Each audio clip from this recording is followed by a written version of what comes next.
know when you're Oh, no.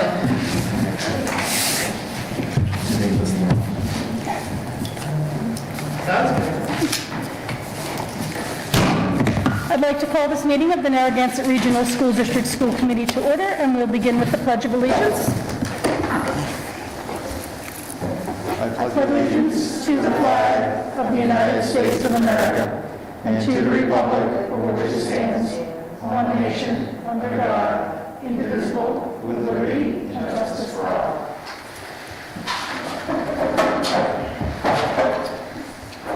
Well, good evening, everyone, and thank you for attending and anyone viewing remotely. I do want to make note that this meeting is being live streamed and recorded and can be found on our NRSD YouTube page after the fact, but it is being live streamed for anyone who wants to watch it, as it is every meeting we have. First order of business is the approval of meeting minutes from October 20th, 2021. I would entertain a motion to approve those minutes. I have a motion by Ms. Smith. Do I have a second? Second. And I have a second by Mrs. Neiman-Shura. Sure. Pronounce it again? It might be easier for everyone if we go with Nemzora, Nemzora. because they don't know what to do with that Z. Nemzora. Okay, so I have a motion and a second. Any questions or comments on the minutes of October 20th? Seeing none, all in favor? Aye. Opposed? Abstained? And we have unanimous. Next up, we have approval of the meeting minutes of November 2nd, 2021. I would entertain a motion to approve those minutes. So I have a motion by Mrs. French. Do I have a second? I have a second. Any questions, comments on those minutes? Seeing none, all in favor? Aye. Opposed? Abstained? That was unanimous. Next up, we have bills and payroll. Here, and I would entertain a motion to recommend to accept bills and payroll warrants as presented. So I have a motion by Mr. Smith. Do I have a second? And I have a second by Mr. Mason. Any questions or comments on those bills and payroll warrants? Seeing none, all in favor? Aye. Opposed? Abstained? And that was unanimous. Okay, we did move our meetings around, and unfortunately, our student reps are not with us this evening, so we'll pass over that. I will also look to public input. I don't see that anybody signed up or here to speak, so we will move on from public input. As well as the NDEA, I don't see a rep out there to speak, so we'll move on past that. Next up is our budget updates for FY22, ESSER funds, and then, of course, the FY23, which our next meeting, which will be in December, I believe the 1st, will focus entirely on the FY23 budget.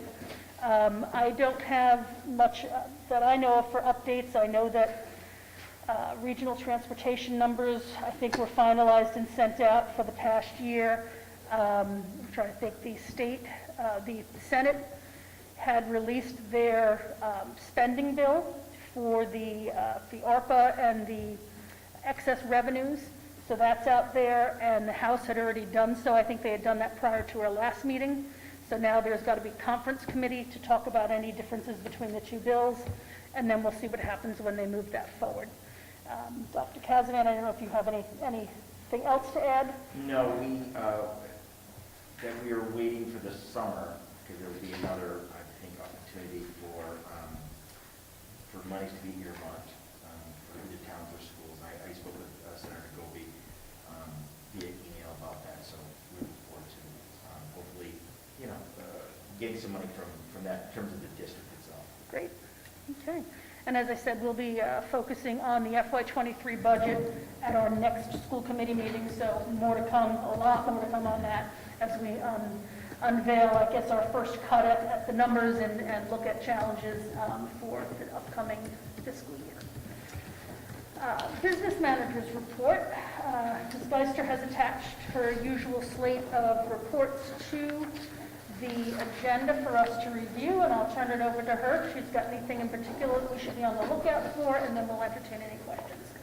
I just wanted to let you know that at the last regular meeting, you voted to move the donation money. So I just want to let you know that I did that. It was $7,614, and it's in the elementary donation account now. Might as well know that I have also implemented a budget freeze. We're doing okay, but there's a few things come up. I've had to pay for an extra bus this year because of that bridge on Route 101. The bridge is supposed to open within the next week or so, but it's not done. So they have to close it again in April. So rather than redoing everything for the winter and messing up timing, we're just going to leave it the way it is for the whole year. So that's a pretty large unexpected cost. So I just want to monitor things as we go, and people know, all the departments know, like if there's something you need, just reach out and we'll figure out how to make things work. Yeah, I know in past years, sometimes at the beginning of October, we've done a budget freeze, so I think that it speaks well to the budgeting that we've done this far with all of these unexpected expenses before we've had to get people to be really conscious of what they're spending and really tighten the belt, so to say, just to make sure that we're in a good position. So thank you for being so conscientious and monitoring that. Does anyone have any questions or comments on the information that Ms. Geister has provided to us on, where we are subtotal-wise, with the details of the revolving or grant accounts? I did have one comment, and just something to think about, is a lot of these reports, I know on the receipt side, you mark off how much we've received, so it always puts us in a negative position. And I don't know if there's any way to present it better. I know we show encumbered funds. Is there a way that we can forecast the revenue to give us a better picture? And I just took a quick look at it today, and I don't know. Like on if the there's gonna grants? be, yeah, for the grant, I'm sorry, yes. Just something to think about, because I know that we should get the money. It looks like we've gotten, 1/10 so far. Yeah, and what happens is our meeting is always usually, well, it's like the third week, which is usually falls in like the teens. The window to request the money for the month opens on the 20th.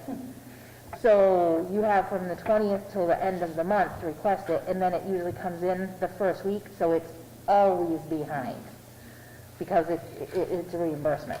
So, I mean, I can add a line that says what's coming, but the total of the grant up top is what's coming eventually.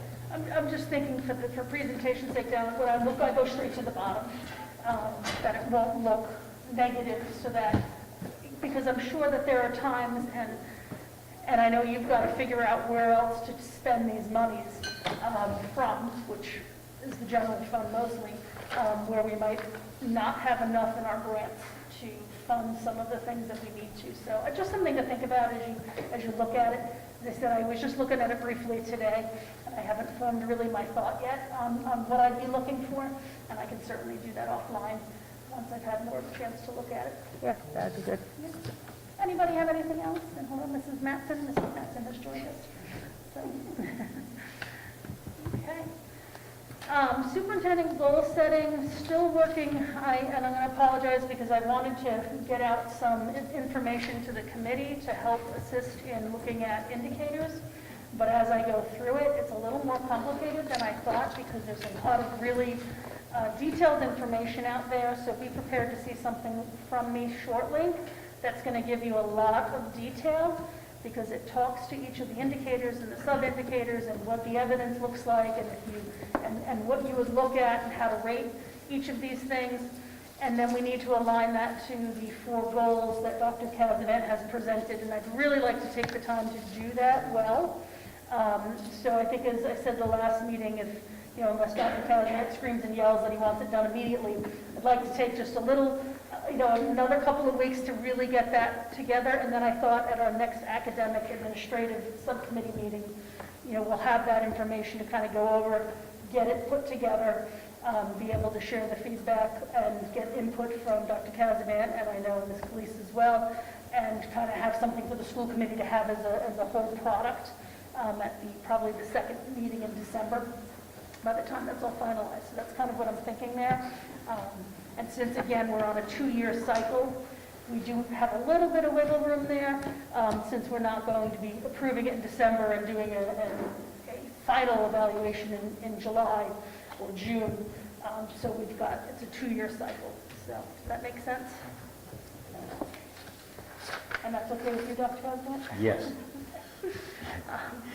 Update on logo, including current legislative actions. I will tell you that I did look at both of those, actually it's 3 different bills because they were consolidated. There's been no movement out on the website that talks to that. But I will turn it over to Dr. Kazan to talk a little bit about where we are as far as new logo or mascot or... Yes, so I will say to you that I just want to keep repeating that utilizing the Warrior name, we then engaged a group that works with graphic design, etc., and said, we'd like some ideas. You know, we kind of talked about, you know, of course, they want to know what our color scheme is. We had a good conversation, and we talked about that last time. So we simply we have a meeting for this Friday coming up, and you know, we were sent an email that just simply said, we have some mock-ups to show you, and the quote was wow and wow. So of course they're going to say that, right? They're excited. So I haven't seen it. I don't know what I don't know. So when we see on Friday, I will be, you know, it'll be the first time I have seen it or seen it. So that'll be ready for whatever next steps are. Let's think, for the December 1st meeting, to think about the date. So there has been, and so apparently there's an exemplar, or there are some design options. So that's good news. Okay, thank you, Jim. So, following up on Lori's questions from last meeting, I did do some additional digging to see what's happening in states where these bills have actually gone into effect. Now, one thing to note is that those bills are fairly recent. Maine would be the oldest one, and it's only like 2 years old. Right. So, like, just keep that in mind, that this is very new data and may not actually, it reflects just the past couple of years. It doesn't reflect maybe what's going to happen in the long term. That said, in Maine, there were 5 schools with lawyers. All have remained active, though all visuals of Native Americans have been retired. In Oregon, there are 12 schools with the name Warrior. They are all keeping. Those with tribal relationships have been working to receive explicit permission to maintain those names. Those without have had to immediately remove any Native imagery, and the name is still pending, is my understanding, as to whether they're keeping or retiring. In Washington, there were 16 schools with the team name Warrior. 5 retired following the release of that bill, so 11 remaining. In Colorado, there were 10 schools with the name Warrior. 2 retired the name following their bill, as well as their imagery, 8 remaining. In Nevada, there are 3 schools, all keeping, retiring imagery, keeping the name. Looking nationwide, of 840 high schools using the team name Warrior, 138 have retired it. So, you know, generally, it seems that so far, the way that the bills are being interpreted is that they can keep the name Warrior, but retire the imagery. The flip side of that is I did reach out beyond my contacts in Massachusetts to my contacts in other states who stated that they still feel that the team name is not just Warriors, but Narragansett Warriors, and that they feel that that is still Native at its core, and that that's still something that needs to be addressed. So that is what I came away with after doing some additional digging. So there's sort of 2 different pieces of information. Do with it what you will. I don't think we're looking to make any kind of further decision at this exact moment, but I wanted to bring in we wanted some more facts. Yep. So I wanted to share would you be able to provide those numbers maybe to Ms. Vargas? Just about to send you an email. I thought we had We were writing as quickly as possible, but and no good can ever come of, I know, my own notes, so. All right. Any other comments or questions at this point? It looks like we'll have a more involved discussion, probably not at our next meeting, only because that's going to be finance-focused, but at our meeting after that, so that we can really get a look at what some of these suggestions are from that company and have a more engaged discussion around where we're going and how we're going to move forward. So. Just thank you to Jen for doing that. That's good information. All right, next up, the MASC conference resolutions update. I want to report out, I will do a much more detailed report out, or at least provide the documentation once I receive it from MASC with all of the minutes from the meeting. Basically, what happened, I just want to make sure that, okay. So all of the amendments, with exception of Resolution 8, approved. Resolution 8 was approved as amended, and I need to apologize because I was on my phone, actually I was on my computer, and something happened and I lost connection, so by the time I got my phone out, I don't know what that amendment was, because of course that is exactly when it chose to not want to connect.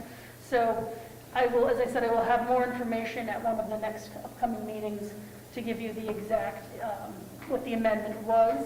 And what the impact was, but all of them did pass, with exception of 8, which was amended, and that the amendment passed. So I will get more information out as it becomes available from MASC, and I have the definitive certified votes and whatever else. I have someone was taking some notes in the chat feed, which is what I'm looking at now, so I kind of grabbed a screenshot of that as it happened, but these are not the certified numbers, and I want to provide that. So. School improvement plans. We had these available to us at the last meeting, and everyone was going to take a look at them. I'm actually going to turn it over to, I guess, Ms. Calise up front, just to see if there's anything in particular that you wanted to put out to us, and then we can do any questions that anyone may have. And just again, a note, these are not approved by the school committee. They're actually accepted and approved by the superintendent, but we do review them. So. I don't really have details to, as far as going over them. You've had a chance to look at them. I just want to comment that I think we have at this point a very strong structure in place where we have our district plan, and then as the school improvement plans are written, they're derived from the district plan, and so the ship is all heading in one direction. Everyone tries, and the admin team anyway, tries to connect their goals to their plans, and the teachers' goals are generally in line with that as well. So I think we have a really good system in place at this point. The principals have done a really nice job of getting input from various quarters, and I think they're in good shape.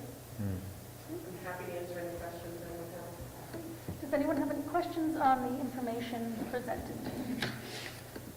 Okay, I don't see any, and I'd like to, just commend the principals and their teams for the level of effort they've put into these plans, and the work that it takes to get there, because it's not easy to often come up with these sub-goals, if you will, that align all the way up through the district improvement plan and through the strategic plan. My one question that I have is, okay, so now we've got these school improvement plans. What is the communication strategy? I know that the principals have worked with a lot of different groups, and some teachers have been involved, and staff and whatnot. What do we do next with these plans? Do they get pushed out to all of the staff in each of the schools so that everybody knows how we're aligned? And how do we do that? Sure. So at this point, the staff really is out there to them because it's not really a subgroup that looks at it. They make an attempt to have their entire faculty be part of the process of writing. They'll certainly be on our website. I'll encourage them to communicate them in their weekly or monthly memos.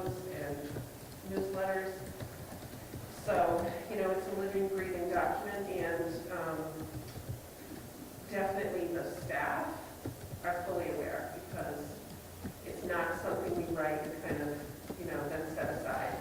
It's what we're working on. It's what's important to us. I guess one thought that just came to mind, and probably this relates maybe more to the high school, is we always push for student voice.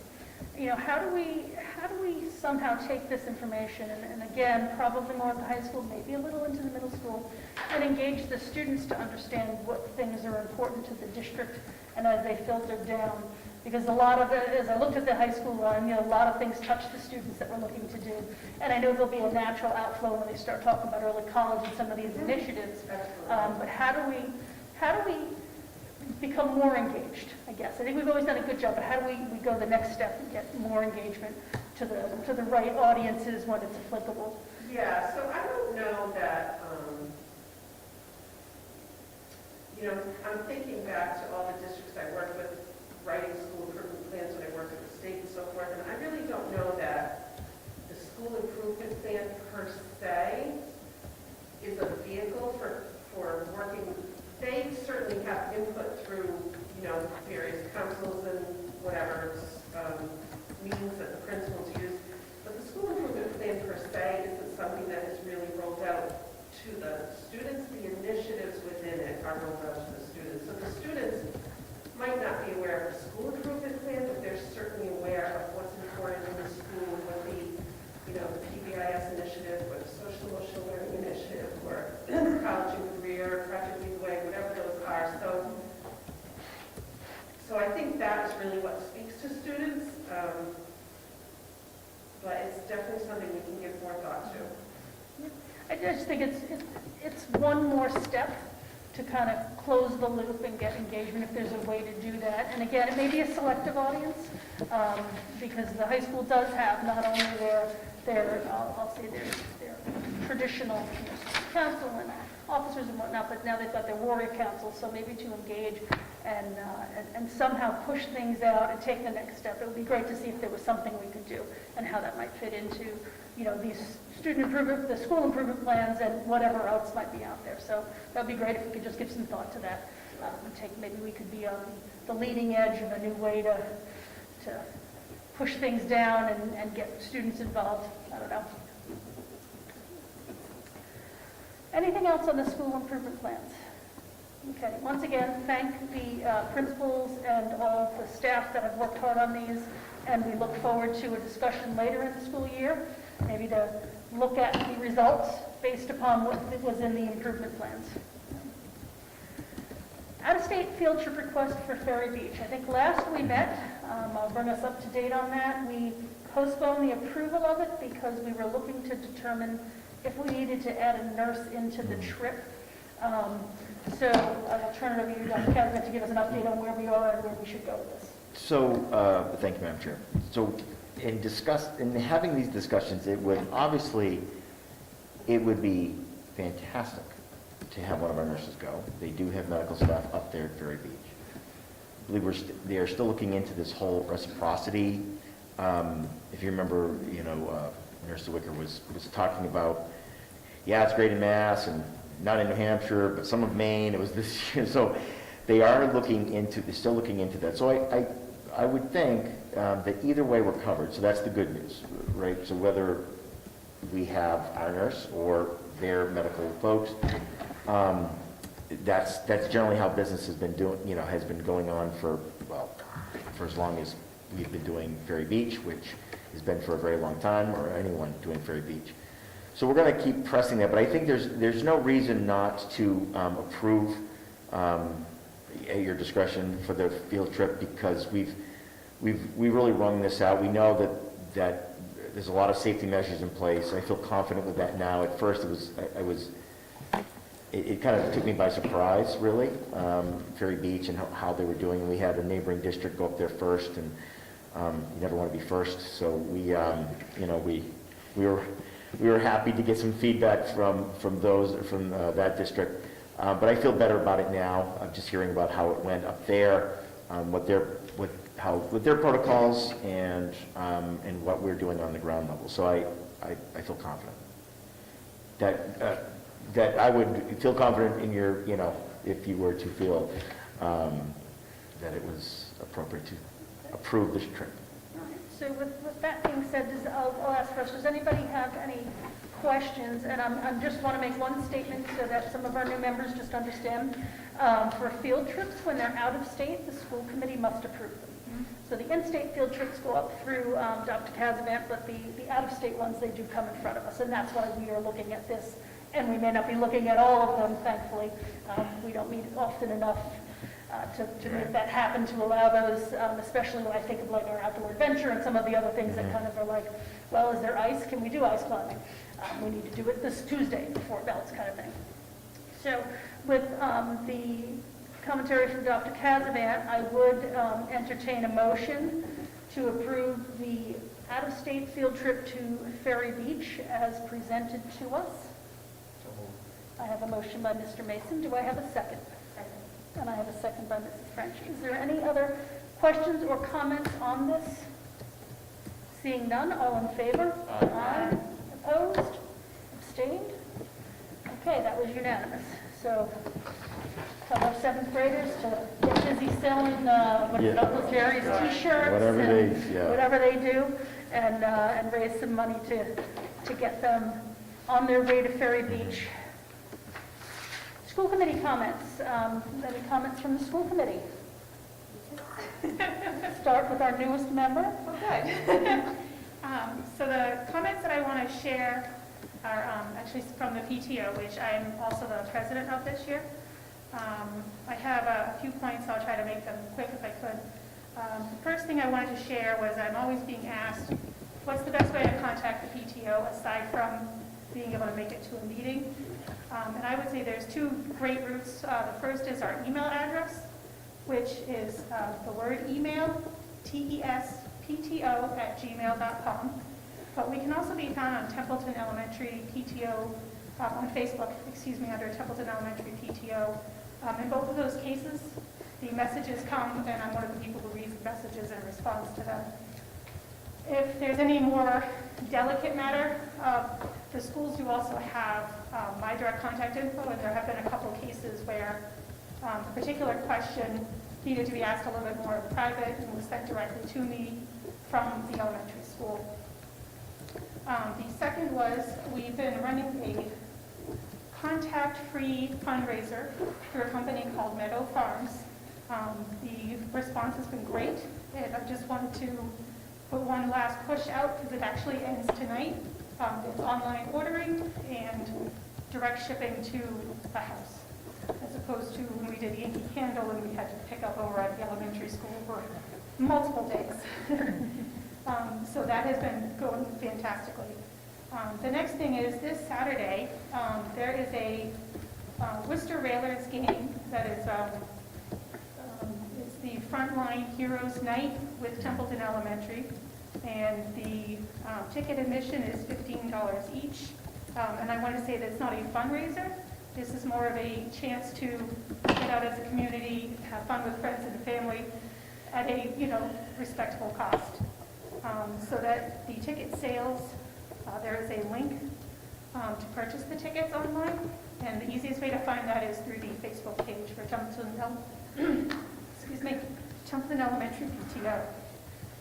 The final thing is that we are working very hard to try to bring back some of the community events, and our current members are very passionate about the pancake breakfast with Santa, which, as you can imagine, is a little bit of a challenge to pull off this year.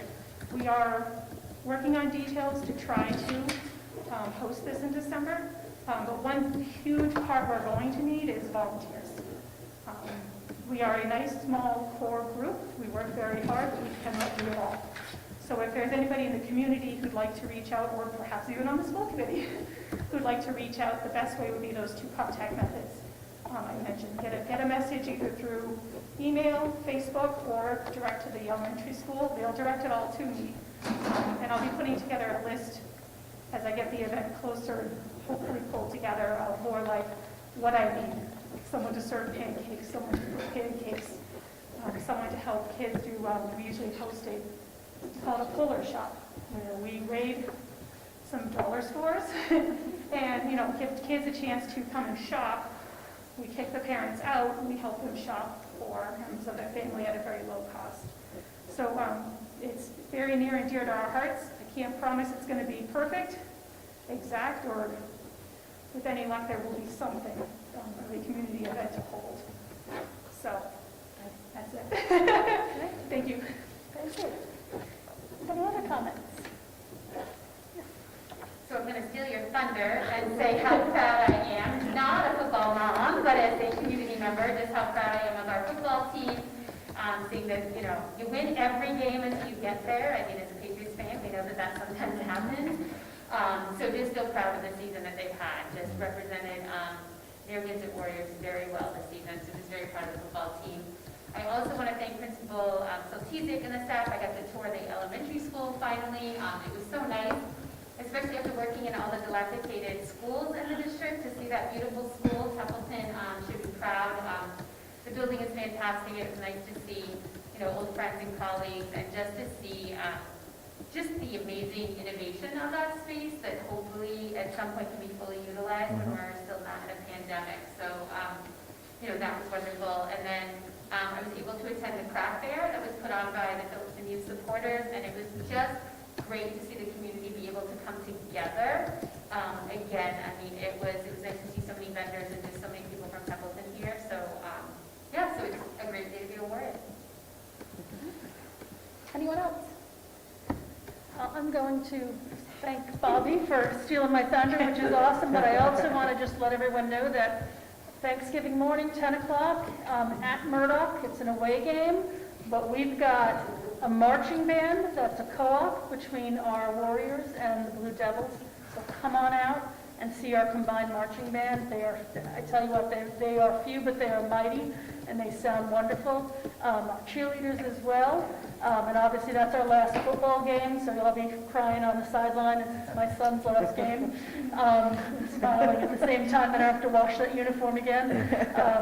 Our cheerleaders, big shout out to the cheerleaders. They are off to, what is it, they won regional, I'm going to get it wrong, states, regionals? They're off to the states. They're off to the states. They won regionals and they're off to the states. Huge shout out to the cheerleading team.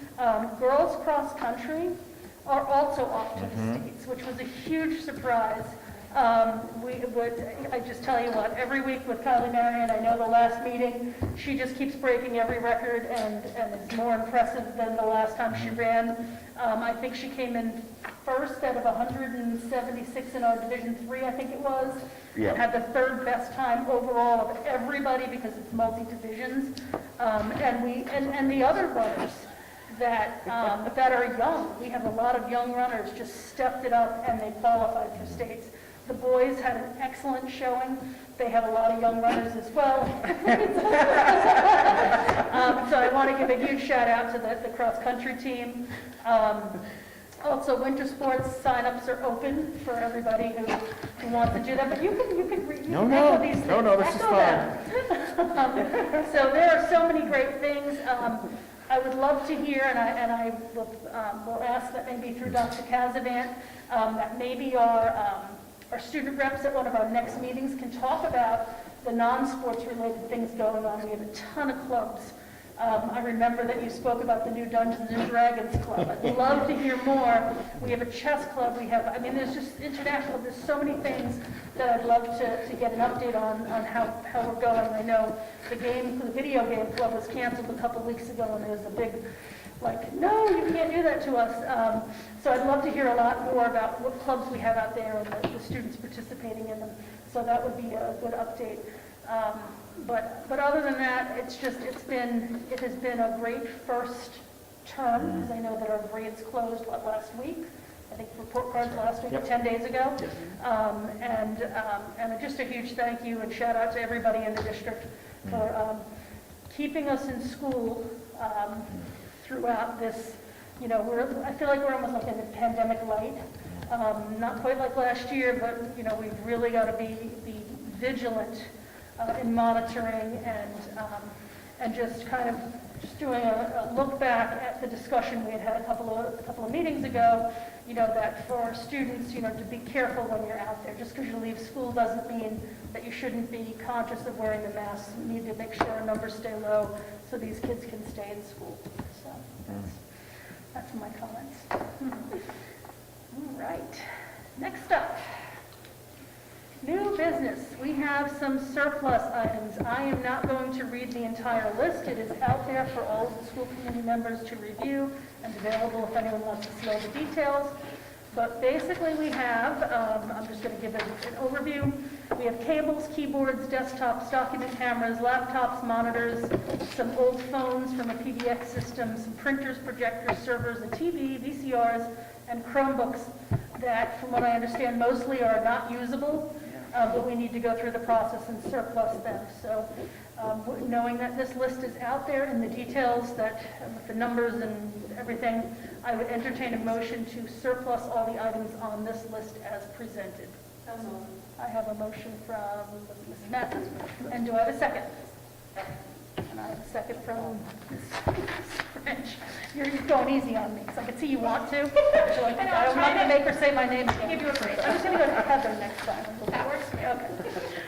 So I have a motion and a second on the floor. Any discussion on these items? Seeing none, all in favor? Aye. Opposed? Abstained? Okay, that passed unanimously. Next up, we have a student handbook update. I do want to give just a little bit of background on this because, and we'll talk about it in our, did we talk about it in policy? I can't remember if we had the discussion, if it was a different meeting. It was over the summertime around here, so I don't remember. Yeah. So we have our overall handbook that information goes in, but we also pass policies, which is what the handbook is driven off of. So we had made an update to the policy, and now the handbook needed to correspondingly be updated as well.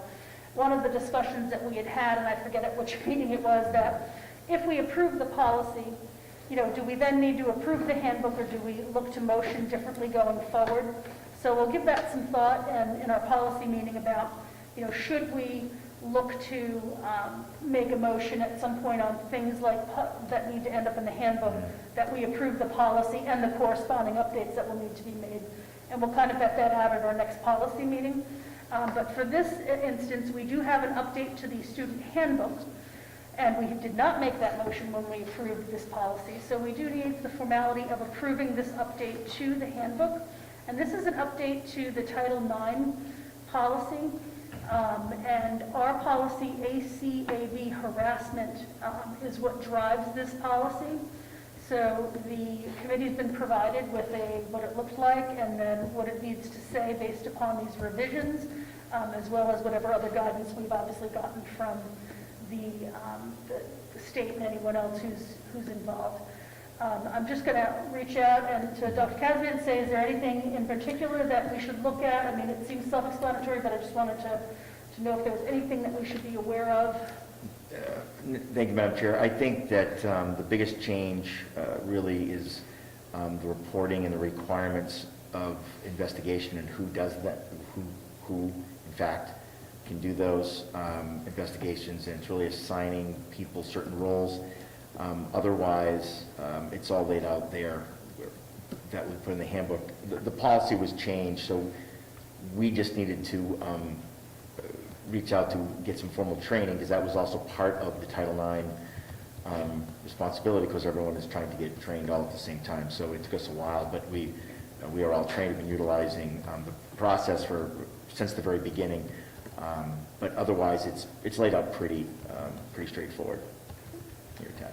So we'll do a motion first, and then we can ask additional questions. So I would entertain a motion to approve the update to the student handbook for the section for Title IX as presented. So I have a motion by Mrs. Smith. Do I have a second? Second. And I have a second by Mrs. Manson. Any questions or comments for probably Dr. Cazavan, Ms. Calise, whoever would have the answers if we have any questions? Okay. Seeing none, all in favor say aye. Aye. Opposed? Abstained? So that passed unanimously. So I do want to do a thank you and a shout out to everyone involved in keeping up with all of the changes that need to happen. That student handbook is a beast, I guess is the best way to describe it, and there's so many parts to it, so I would just want to say thank you for making sure that we keep on top of what it contains to be sure that we're in step with what we need to do in the policies we have in place. Thank you, Madam Chair. There was nothing that came up within 48 hours, and now I will turn it over to Dr. Kazimit to give us an update on whatever else he has not been able to say, or that has stolen his thunder. Ripped from my report. I will first say to you that in terms of all of the athletic wonderfulness that we've enjoyed this fall season, it is no coincidence that we have really, really fantastic kids. Yes, in talent, but also in their behavior and their ethic. And that obviously is a shout out to the coaches as well. This, again, none of this is luck. You work hard and you get success, or you can at least achieve a certain level of success. So I want to just, I've been to a lot of all kinds of different, at all different levels, middle school, and they handle themselves, I'm going to use the word professionally, but they act very appropriate, and that's not always the case in youth athletics today. I'll just leave it at that. We had a flu clinic today. We have a couple flu clinics that are coming up. Today was one that was held at TES, and about 35 people, I don't know the breakdown, but received their flu shot at TES. Tomorrow, we have another flu clinic that's going to happen right here in the gymnasium between middle school gymnasium, between 4 and 7. And we think there are, we at least have reservations of about 170 folks so far for that. So that'll be very well attended. And we have more to come. We've been working with, of course, our Board of Health, who was wonderful, but with, I believe it's it's Walgreens, and thankfully, and thanks to our nurse leader, she made this appointment last year. And if she did not, we would not have had this, because they are just besieged with requests for clinics. So it's a great opportunity for the folks who want to receive a flu vaccine right here in your hometown, or at least in your district. So the sign up is online in order to do that. Quick question, do Yes. you have to sign up in order to come, or can you just show up? Yes, you need to go through, and there was a blast email, to all community members. I honestly don't remember exactly when, but there was another one that was sent out, so as a reminder. It's also on the school Facebook page. It's on our Facebook page. It's also on the Town of Templeton website, and so it's out there. So any questions, you can certainly give us a call, and we'll try to figure out how to assist. I just want to make sure I got everything, because I don't have a lot, because everybody took everything. Here's a great story, I think. So I try to watch as many select board meetings as I can to stay informed, because it's my job, and was really I was excited to see how excited the select board was when they received thank you cards from the 5th grade to our veterans. If you don't know, I believe there are 3 veterans who sit on the select board, and if I may, to watch them read these cards was almost like a little bit like Christmas. They were excited to read them, and some of the thoughts of what can only come from a 5th grader. There was dinosaurs, there were flags, it was just a potpourri of all kinds of, but the sentiment was the same, which was thank you. And some of those statements were unbelievably touching in terms of how our 5th graders view the sacrifice that all veterans have made. All gave some gave all. And so I received an email from Mr. Bennett, who is a veteran, and the Marines, and it was a timing issue. So what the select board has done is they've signed it's not a proclamation, but help me, like a citation, thank you. And we're gonna have it framed, but we're also gonna get a picture, a photo of it, because we just could not make it all happen before today, but we're gonna make it happen.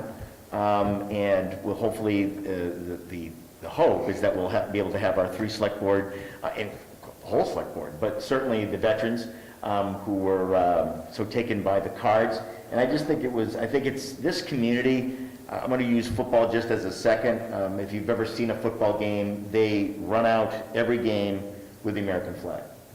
And no matter where I am, if it's at a place where people are not used to playing us, they go, geez, why are they running out with them? I've been asked, well, why do they run out with an American flag? And I said, they always have. They always do.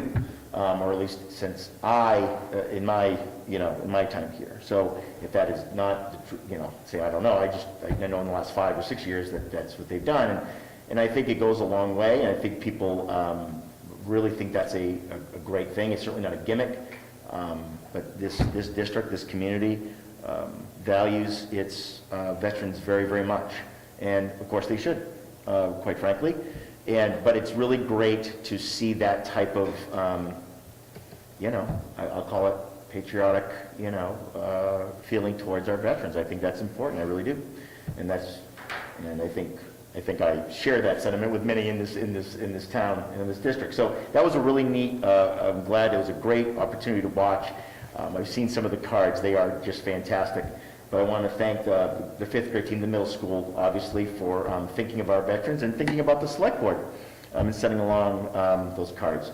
So I thought that was a really a great way to sign off on the meeting. It wasn't the end of the meeting, but it was a nice piece of that. So I really don't have anything else other than our COVID numbers have, and I'm going to jinx us, but they have stayed low. Our surrounding communities, it's all in the newspaper. You can just watch this. They ran into some trouble in terms of some spikes. One district had to basically call off school. The other district, I think, was lucky in terms of timing. We are very, very aware that we are starting to see a rise. And how we respond to that, we'll have to see what we're responding to, quite frankly. There's no real patent answer to that. We're doing all that we can here, I know that. So we'll just keep everybody informed. Our COVID numbers are updated the numbers are uploaded to the state, and the entire set of data is uploaded by Friday every week on our NRSD.org. If you scroll down from the district, you see COVID-19. You click on that, and you will see up-to-date numbers week by week about how many close contacts, et cetera, et cetera. So we're just going to keep up doing what we do and keeping everybody in school all day safely is, of course, the goal. So, Madam Chair, that's all I have. Thank you. And apologies for No, I stealing some of your material. It's hard when you're the second act, right? Okay. I am going to turn it over to Ms. Calise to present to the school committee and the community through this meeting some data information, and I think MTSS you're going to talk about, so I'm going to turn it over to you and you can explain what all that means. I'm going to go off script for a second. I just wanted to share that we got an email from the Massachusetts STEM Hub from the director, Catherine Scrivener, and I'm going to read to you just a couple sentences of what she wrote. She said, I wanted to share how impressed industry professionals were with the Project Lead the Way project submitted by students in Amy and Aaron's classes. Their students submitted engineering and biomedical science projects for feedback from industry professionals through the Mass STEM Hub's Student Industry Connects program for this year's Massachusetts STEM Week. students see the relevance and power of their work, deepening their learning and gaining exposure to real-world careers. We're so happy that Amy and Aaron provided students with the opportunity to make these connections. And then she quoted down below an example of some feedback that a student got from an IBM professional working in the field. So how this program works is that students who are in Project Lead the Way classes have opportunities to submit through this portal some work that they've done in their STEM classes. And the industry professionals who are out there working in the field comment on their work and give them feedback. So that was just really nice to hear. So now I'm going to go on script. Trying to keep up. Oh, there we go. Okay, so I have talked about our suite of assessments before, and I've talked about MTSS before, but we have, half the people in front of me right here are new, and I just wanted to kind of reprise that a little bit and tell you where we are now. And I have a little, I've done this many times, but this time I really personalized it to Narragansett, not only the system that we have in place, but what it means to us. So this is our multi-tiered system of support and how we guide that with data. The first most important thing is that you realize the MTSS, which you hear is thrown around all the time, is multi-tiered system of support. And what that means is that we have a system-level structure that we have in place to provide students what they need. That really is what it means. What they need academically and what they need social-emotionally and behaviorally. And that requires us to have different supports in place, and we need data to drive the decisions that we make around that system. So it really, when you hear MTSS, really you're thinking about a system-level structure that enables the student to respond to the needs of students in a systematic way, not a, kind of haphazard way, but a very purposeful way. So this is really the background of MTSS in a nutshell is this slide here. That a multi-tiered system of support, as it's implied, has 3 tiers. The first tier is core instruction, that's your classroom instruction, that's your universal behavior support. All students receive Tier 1 instruction. Often, when districts are working on an MTSS system, they'll be advised, don't move on to Tiers 2 and 3 until you really have solid Tier 1 in place. You really need a solid Tier 1. So we'll talk a little bit about that as I move through. I don't have too many slides, but I think they're important. So that's Tier 1. 80 to 90% of students will be successful with that tier.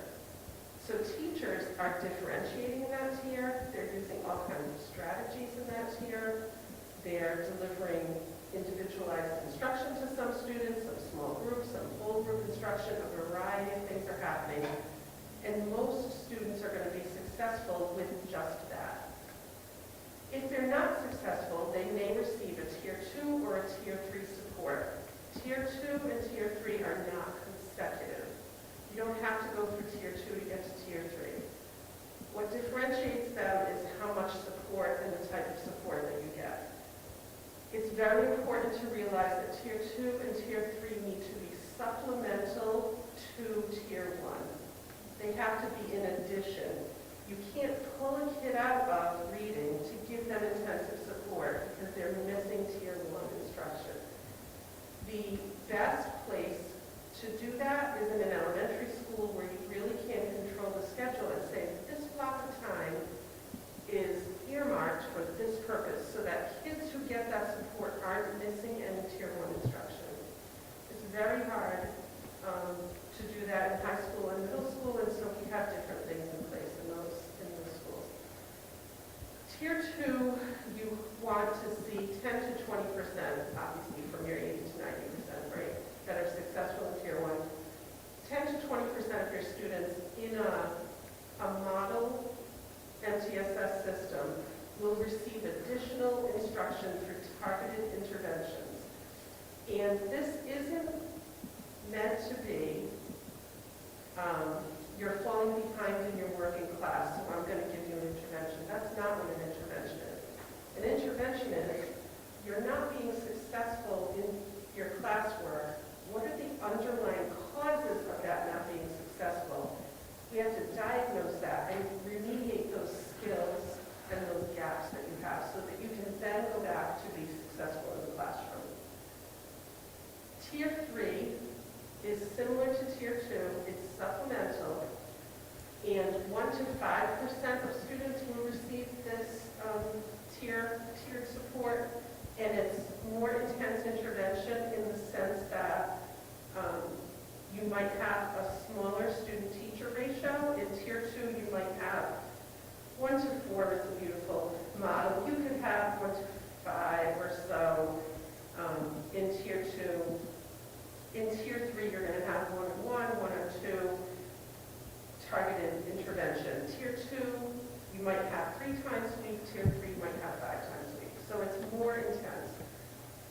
The tiers are flexible. Everyone gets Tier 1. Tier 2 and Tier 3 are in additional. Progress monitoring is more frequent, and the group size is smaller in Tier 3 than it is in Tier 2. So in Tier 2, we don't just put students in a tiered intervention and let it go. We put them into tiered intervention, we progress monitor. If it's working, we continue doing it. If it's not working, we talk about what can we do differently so that we're meeting the needs of students.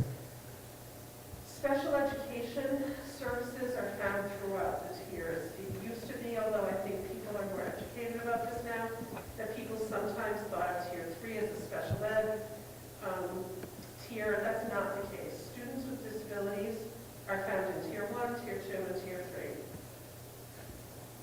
So, any questions about that in general? Okay. So, in order to determine who we're providing the services to and what services they should be, we need an assessment suite. And this is where we started. I think this is used that early on we looked at, we administer assessments for different purposes, and we had to have the right assessments for the right purposes, which we had some, and it was a little like Swiss cheese, and now it's a lot more robust. So how do we know if students need Tier 2 or Tier 3 support? You have to do a universal screening. I think of this as taking your temperature. If you take your temperature and you have fever, that's a signal that something is wrong. That's all it is. You don't know what it is. You don't know if you have strep throat. You don't know if you have an ear infection. You don't know if you've got a cut that got infected, but you know something's up. So that's what a universal screener is. Everyone gets the universal screener, and from that, we're able to identify some students who are not successful in just classroom instruction. We use STAR Early Literacy, STAR Reading, STAR Math for academics. We use BIMAS for behavioral, and SWIS also for behavioral. BIMAS and SWIS for, let's say, behavioral, social, emotional, right? So we also don't take data just from one source. So we're not going to do STAR Reading, find out that a student is not performing at grade level, and then put them in a tier. We're going to look at other measures. We're going to make sure the teacher agrees, and we're going to make sure that, if we have MCAS, we're going to look at that. We're going to look at writing samples and other things to validate that this data really is showing us that the student needs some additional support. And then, now we know, okay, this subset of students need support. How do we know what support they need? So we need some diagnostics. So we use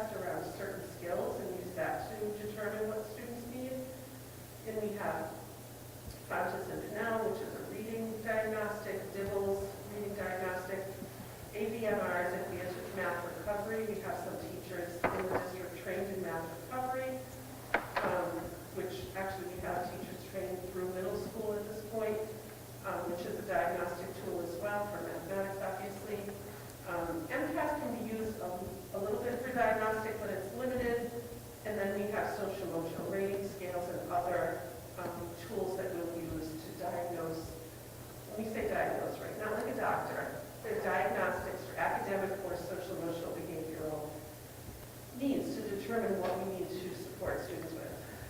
Then how do we know it's working? So we're going to put them into an intervention. We have to progress monitor that. We use STAR reports, STAR custom, and some of these reports to monitor progress of students to see if what we're doing is helping them. And really, I should probably reverse these two. What research-based intervention supports are we providing?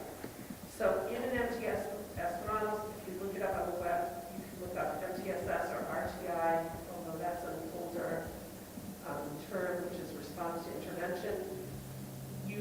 The idea is that you really shouldn't just say, oh, Kate needs some phonics work, I'm going to do X with that. We need a research-based intervention, a program that research has shown helps with phonics instruction, with phonics skills, right?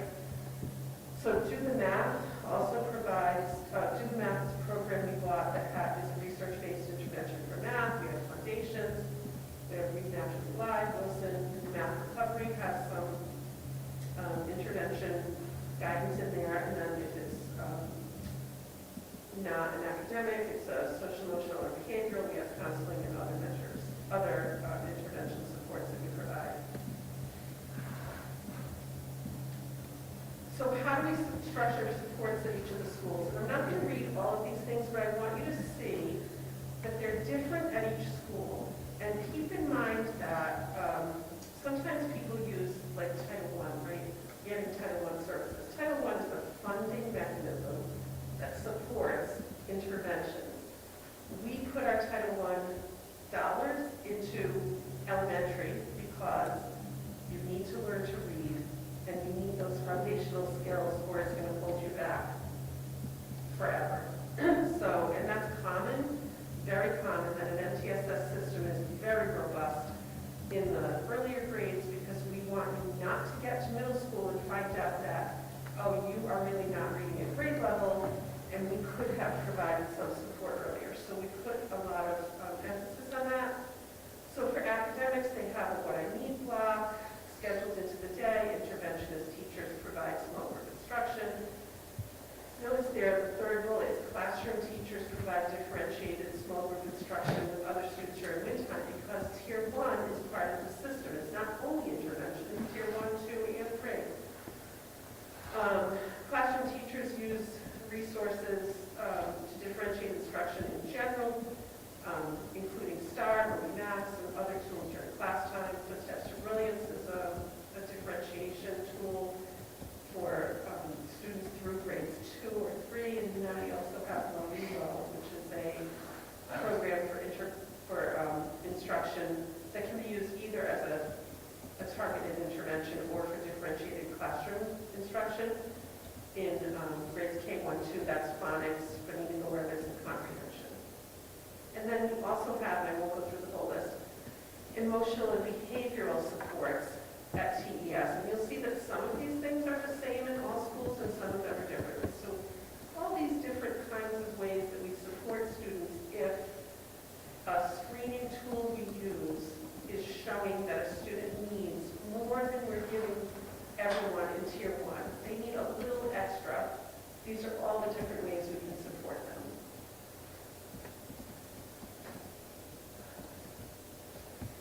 At middle school, you'll see that the lists get a little shorter for middle school and high school. Right now, we have reading interventions scheduled into the day at middle school. That's a benefit of the additional funding that we have because of COVID relief.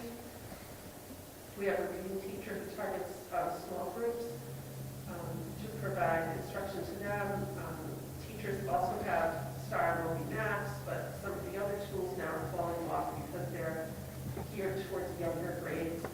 And something different at the middle and high is that teachers offer extra help after school twice a week. And they have, in addition, they have most of the same emotional and behavioral supports that you would see at TES, but in addition, they have telehealth from Gateway Hospital at middle and high. And then how do you structure supports at the high school? You'll see, they have the same differentiation tools. Teachers use additional tools besides these. They also offer extra help, and they have academic coaching, which is different at the high school than it is at the middle school. And again, they have many of the same emotional and behavioral supports, but now we're adding therapeutic mentors at Haywood Hospital, alternative seating, settings, and so forth. So that's really our basic systems. Does that make sense? Questions? I'll give you time for questions at the end as well.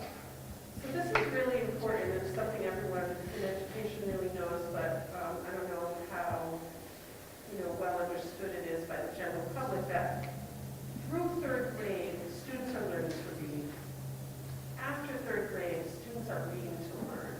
If you don't get students reading at grade level by third grade, you're handicapping them somewhat, because now they're reading to learn content, more so than in the earlier grades.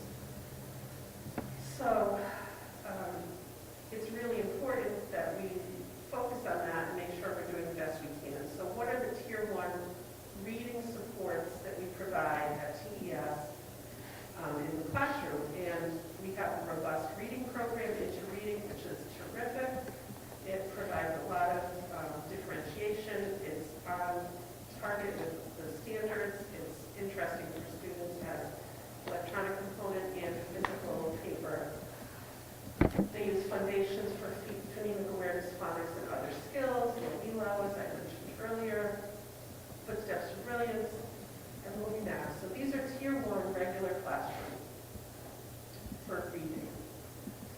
Tier 2 and 3 is a picture we should pay a little attention to here. We have 3 reading intervention teachers right now at Templeton Elementary. 2 of them are paid for through the Title I grant. 1 of them is paid for through additional grant funds. Right now, well, when I wrote this, so give me a couple weeks, I probably wrote this a couple weeks ago, 83 students were receiving intervention in TES, either tier 2 or tier 3. Those were students in K-4. That was 13% of our students that are receiving intervention. Now here's where it gets interesting. You saw the model earlier, right? Capacity versus the ideal. The ideal is that 80 to 90% of students are succeeding in tier 1, right? Versus our need. So our capacity with 3 reading interventionists is 13%. That's how many blocks of time we can fit in taking 3, 4, 5 kids at a time, because once you start getting too big, now it's not really targeted intervention anymore, versus the ideal, which is 20%, versus the need, which is about 40% of our kids that are not reading at grade level. Right? So we're doing a very good job, but that's pretty telling, in my opinion. I think some of that is definitely the effect of COVID. We have kids who are in 3rd grade, and the last year of regular instruction they had was really 1st grade, because 2nd grade was hybrid and some online and so forth. So our teachers are doing a tremendous job. I would say this is probably not very different from other districts or across the state, but it makes, I think, for me, it shows us that we need to continue doing what we're doing. And having 3 reading intervention teachers right now is a bonus that we don't normally have. So if we have 2 in the future, 13% is going to be lower, right? So I'm just going to leave you with a couple pieces of data and then answer questions you might have. When we do this with admin or with teachers, a good first start is a notice and wonder protocol, right? Notice only what you factually see in the data. Don't try to draw any conclusions, make any assumptions, just what do you see, right? If you looked at this data, you would see our capacity is 13%, but we need a lot more than that. That's just a factual statement. And then wonder, what does that mean? What can I do about it? What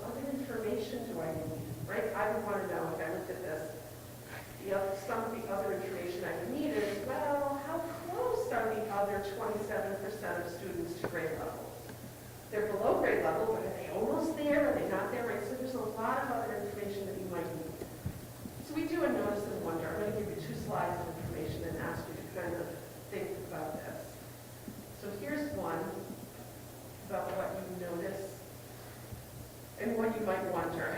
The blue bar, so on the left is Narragansett grade 3, on the right is the state. So the blue and the green are exceeds or meets the standard. The orange and the red are partially meets and does not meet. So we would do this around an admin meeting, and we might have people say things like, I noticed that we have very few students who do not meet the standard effect. I noticed that that's pretty close to the state. But there's some other things you're going to notice here, right? And some other questions that you're going to wonder.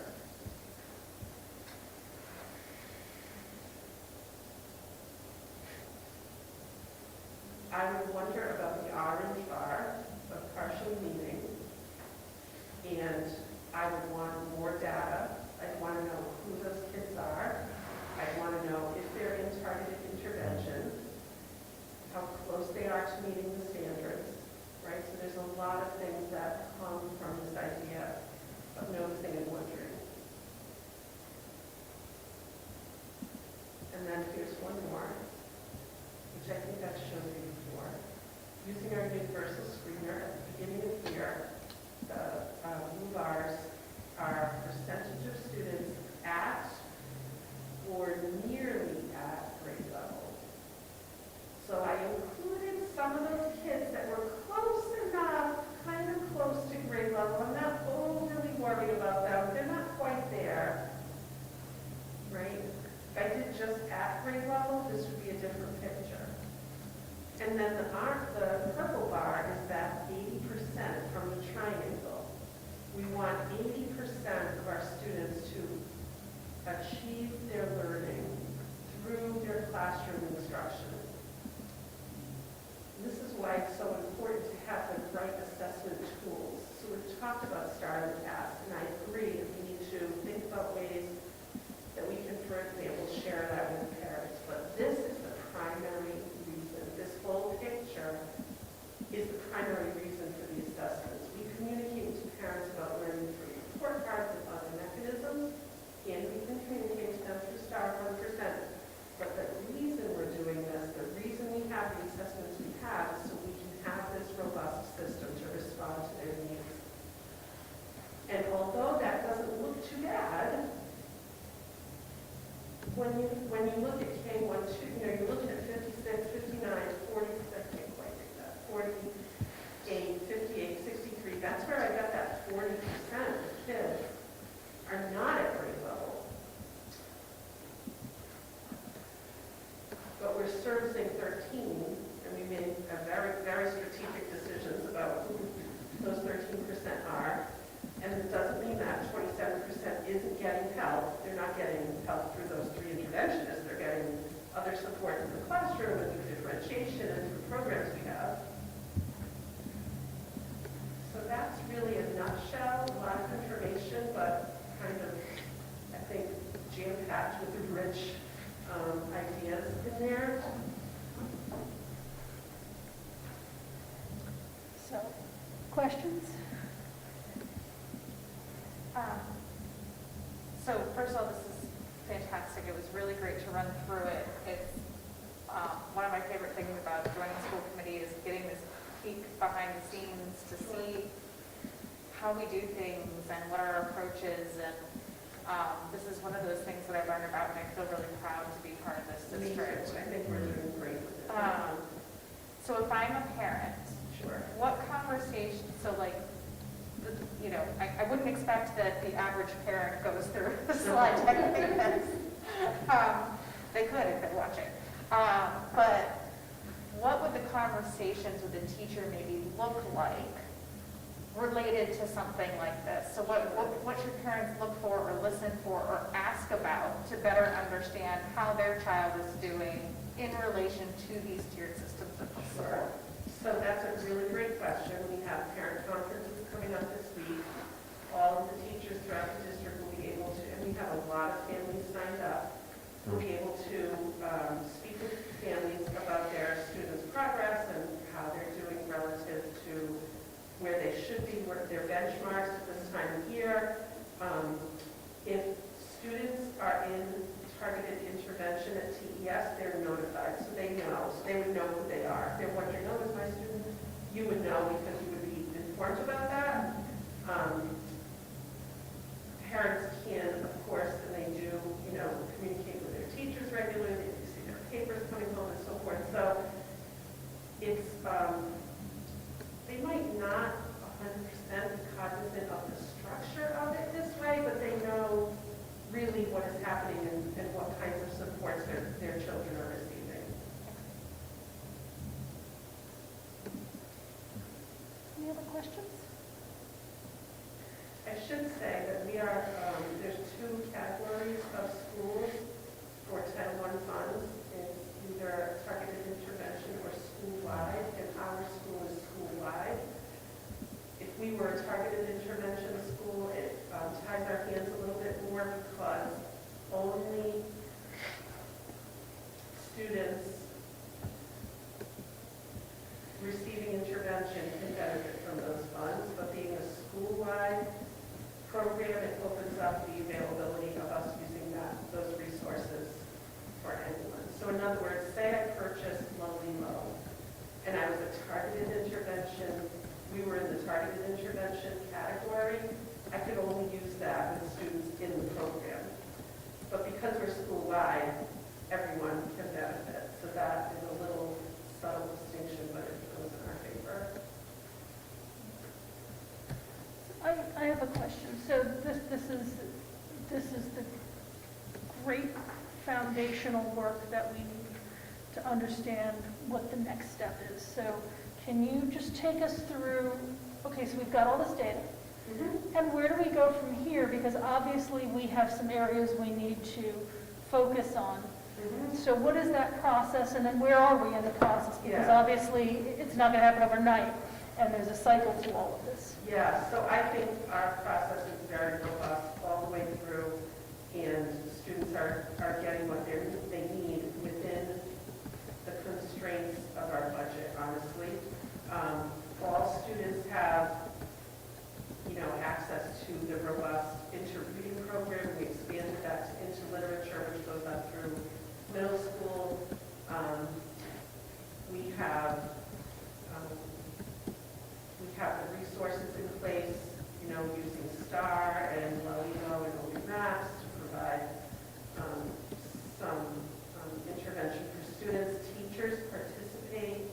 So teachers do the benchmark assessments, but then they participate in data conversations around those benchmark assessments. I take all the MCAS data for every student, for every grade, and I've made a spreadsheet that has tabs for second grade and third grade and so forth, and then there's statistics at the top of the percentage of kids that got this question right and what the standards are, and teachers look at that data. I mean, it's a pretty involved process behind the scenes. The teacher leaders have done a terrific job at that. I know, like at the high school, Mrs. O'Day and Mrs. Hemlin and others have really worked with their departments on where are our students being successful in math and in reading, and where are they not being successful, and what are we doing? Mrs. O'Day has restructured, some of their instructional units based on data about how our kids are performing. So all across the district, teachers are using the data both from STAR, from MCAS, and classroom assessments and so forth to drive providing students what they need. For non-academics, we have, they're called different things at different buildings, SRT or student response team or teacher assistance team, but at every building there's a structure in place for teachers and counselors to come together to have conversations about students who are in need behaviorally or social-emotionally or academically, and kind of brainstorm, I've tried all of these things, what else can I do, and get some ideas, and then go out and do those, and come back, and, it's working, it's not working. So there are structures in place all the way through to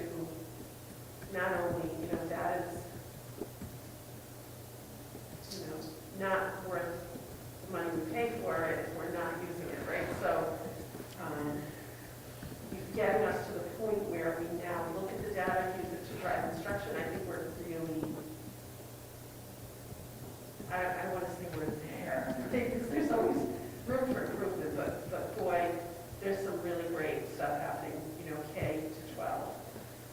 Looking at the data, we have different, as I said, teams in place to provide support at elementary. Our three interventionist teachers do a tremendous job of looking at the data and forming groups based on skills and so forth. So I would say a lot is happening behind the scenes. It's not just maybe like the first year when I did a presentation on MTSS. This is what MTSS is. Now it's like this is what our MTSS system is and what we have in place to support students so that hopefully no one falls through the cracks. One last thing, because footsteps to brilliance. Obviously, when we look at, I'm just looking at, the reading, the ones that, K through 12, it begs the question, what else can this district do to prepare the students before they come to us in kindergarten? And I did just want to bring up Footsteps to Brilliance again, because that is a wonderful program that the community, regardless of being enrolled in this district, because the kids might not be old enough to have the opportunity to use. And I'm just wondering if you can give it a plug and tell anyone how they can use it. I actually did have someone recently say to me, boy, I wish there was something for, that the kids would have available. I'm like, and I couldn't remember the name of it because it's been so long. So Footsteps to Brilliance is a tremendous program. They say, birth to grade 3, but obviously take that with a grain of salt. Let's say toddler to grade 3. Kids are on, you're at the game for your older child and your kid's on the phone. Well, they can be on the phone with Footsteps to Brilliance or on their tablet or when they get their screen time. And it's gamified in the sense that it's engaging to students, to children, but it's really awesome for their reading skills. So it builds their alphabet skills, their phonics skills, reading skills. They can write books, they can play games, all that build their reading skills. And it's available, as I said, let's say toddler to grade 3. So that information has gone out multiple times. It goes out when we have kindergarten, screenings, we have flyers, and, we tell parents, you can do this for your child. Everybody in school has an account, but if you have a toddler with you, we can have an account for them too. If you have a 3 or 4-year-old, we can have an account for them too. They're called community members. It goes out as a link with the TES newsletter, but anybody who's interested could certainly email me or email Ms. Saltisic or Mrs. Bashand, and we could give them the access to that. Anybody in Templeton or Phillipston. Even if you're in private school, anybody in that geographic area has access to it. It'd be interesting to see at some point with the usage. I know you had done some really great reporting pre-COVID. How did COVID impact that? I mean, we were reading a lot of pages in all the books with students home. Were they reading more? It'd be interesting to see that at some point. I think I said something recently, when I say recently, in the last month, to the teachers about it. I'm not sure if I shared it with school committee. And I can tell you community participation as well. Of course, I'm always looking at our students' participation and how many words they've read and so forth. But I could pull that up for you. Any other questions, comments? No? Great. Well, thank you for sharing this information, and we look forward to continued presentations and sharing of data and observations from the data as well. I really like your, the notice and wonder approach. It certainly makes sense because we're all guilty of the, oh, well, how come, before we've even had a chance to say, well, what does it mean not to make assumptions? The real benefits of that is that when you're developing a culture of looking at data, it takes the fear out of it, and it takes the personal, teachers take their practice very seriously. And it's a way to objectively look at the data without anybody feeling like we're calling anybody out or, anything like that. So it's very positive. thank you again. All right, we'll move on. Subcommittee reports, I don't think there's much to report on. Other than policy, we have some first readings that were attached for everyone's review. I will go ahead and do the update as to what the policies are and what the changes are, and then we can motion after that to approve them if someone so deems it to be. So the policies that are up for first reading are BEDH. It's a proposed update to our public participation at school committee meetings. This is just an update to allow the chair to give extra time for public comment, and this would be at the chair's discretion so that we don't have to vote as a committee to allow extra time. The chair can say, hey, we've got so many people here, let's extend the 15-minute period that our policy lists out. KHC is proposed for deletion, which is the distribution and posting promotional materials. This is already covered in policy KHB, so there's no need to have two policies that say the same thing. KLG is a proposed update for the relations with law enforcement authorities. These updates were suggested by the Mass Association of School Committees, and it removes procedural items from the policy and aligns us with the recommendations MASC had presented to us. KLH is proposed for deletion, which is the relations with fire and emergency preparedness authorities. Most of this policy was procedural in nature, and anything that wasn't is already covered by policies EBCB, which is our safety drills, and EBA, which is building and grounds inspections. KLJ is proposed update, relations with planning and zoning authorities. This was some update to language and wording that MASC recommended, and it also removed some procedural items that were in the policy that didn't belong there. KLK is a new policy that MASC had recommended. It was relations with local government authorities. And KLL is proposed for deletion. This is relations with state government authorities. This deletion is recommended by MASC, and the entire current policy is procedural in nature, so it didn't really belong in the policy manual. So those are the policies that are up for first reading. I would entertain a motion to move those for first reading. I have a motion from Mrs. Mattson. Do I have a second? Second. And a second from Mrs. French. Are there any questions or comments on these policies? Seeing none, we will vote on it. All in favor? Aye. Opposed? Abstained? So that was voted unanimously, and policy meets, I guess, in a couple of weeks, and we'll review any comments or questions that anybody has in the interim, and then bring these forth for second reading at an upcoming meeting. Anyone have any updates they have for a subcommittee? I don't think there's really anything. Okay. I don't have any correspondence to address. Our next meeting is December 1st, which is Wednesday at 5:30 right here in the Kiva, and again, that'll be finance focused. I also wanted to put out a possible change to an upcoming meeting, that if we could move the date from Wednesday, January 5th to Tuesday, January 4th. I don't know if everyone can look at their calendars.